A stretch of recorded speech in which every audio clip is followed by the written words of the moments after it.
Hi, my name is Mafoko Phomane, and I'm a Senior Atlantic Fellow based at Tekano.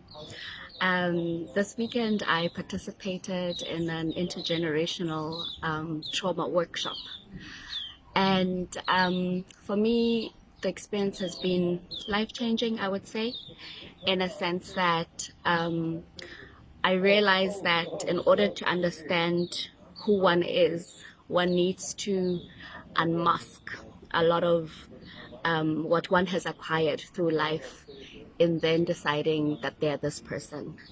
One needs to go back to um, trying to understand the circumstances that were involved when one was born and what happened during those 9 months of being incubated and eventually becoming a child and an adult. Um, and so the framework that was used was there was a cyclic theme that helped us understand how our identity is formed and how over the years um, if a stage of being was missed in in childhood and in adolescence, how in becoming who we are or in becoming an acquired version of who we are, we kind of vacillate and go back to the stages that we didn't really have an opportunity to experience and play out, or in that sense. So I came here wanting to really understand what is missing within organizations, what is missing within my personal relationships with my family, my friends.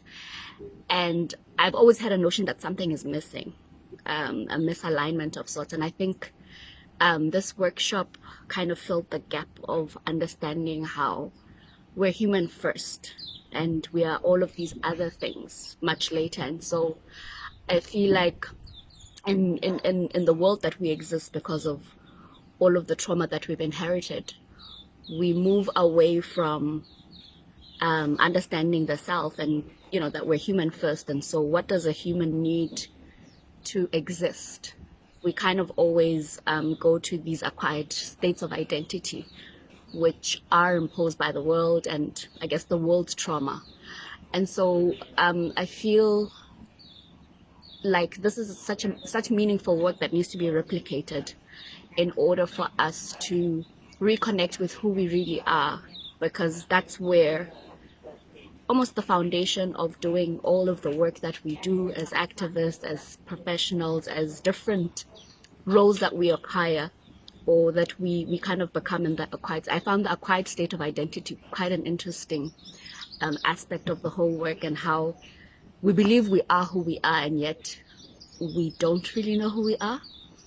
And for me, the realization was that I'm human first before I'm a mother, before I'm a public health professional, before I'm an activist. And so that was quite interesting. And I feel like for this fellowship, for the Tekano Fellowship, this is where the work of being a fully kind of realized leader, this is the kind of work that needs to be done.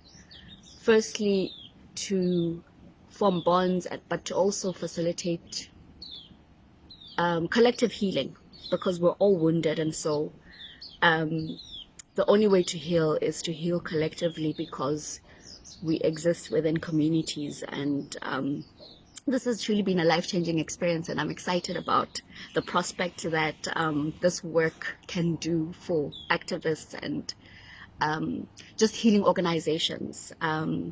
So I'd like to thank Des and Jude for sharing their experience and just really opening us up into a world of what a healing circle embodies, and the power that exists within this methodology, and just the simplicity thereof. I feel like we get kind of taken away by all of these fancy aspects of healing, and yet there's just this simple form of healing that exists that really just gets to the core of who we are. And I think yeah, it's it's been an amazing experience. Thank you.